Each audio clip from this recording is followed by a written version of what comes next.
Hey there, my name is Julie Bayfan Balzer, and I have been a ScanNCut user for a decade, I think. I saw my first ScanNCut in a focus group, and I have always loved the scanner in the ScanNCut. It's one of the things that makes the machine so unique, so special, so user-friendly. Now, there is one type of scan that I get the most questions about. And so today, I thought I'd show you what you can do with that type of scan. Let's do it. So into my scanning mat, I have put this drawing I've done. It's really important that your drawing is made with a ballpoint pen or a pencil or just something that has a really thin line, because we're going to ask the machine to cut on the lines. So I've loaded my scanning mat with my design into the machine, and I'm going to choose Scan. I want Scan to Cut data. I'm keeping it in grayscale mode, and I'm going to press Start.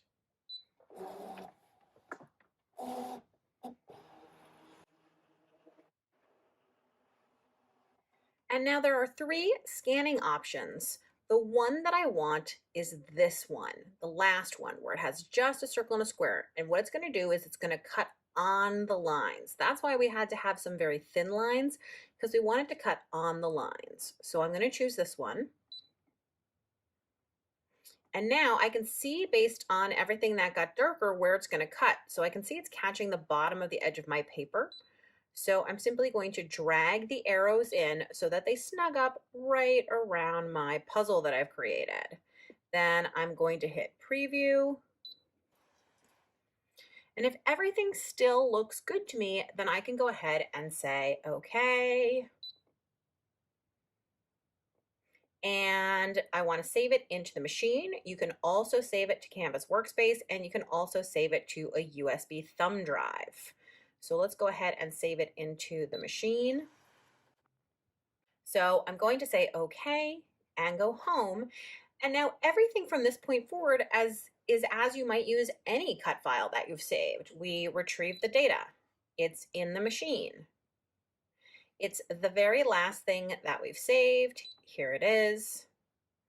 So all I need to do now is say, okay, load my paper or whatever it is that I'm cutting onto my mat, and then we'll do a background scan to place it perfectly.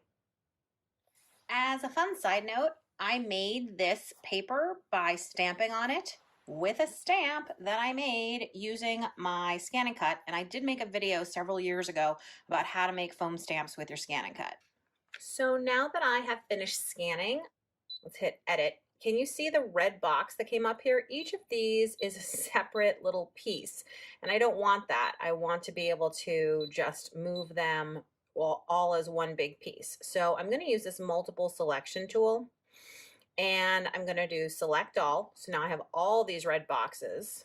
I'm going to say OK, Object Edit, and Group. So now these are grouped together, and I can easily place them on the paper where I want to. So I want to save as much of this paper as I can.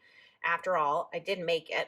So now that it's snugged up in the corner here, I'm going to say, okay, okay again, okay again, and then I just have to hit Please Select, Cut, and press Start.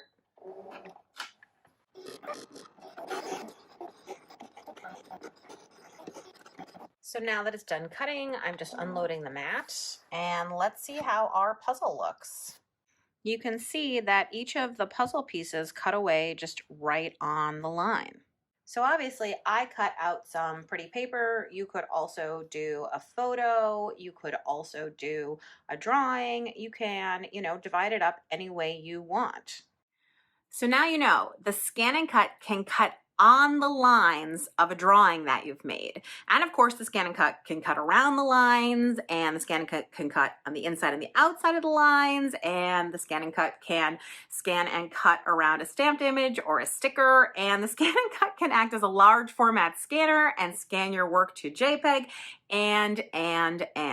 The scanner in the ScanNCut is such a wonderful feature. I hope you'll explore all the different variations of scanning, and thanks so much for watching. Be sure to subscribe to my YouTube channel, and do check out the ScanNCut website at scanNCut.com.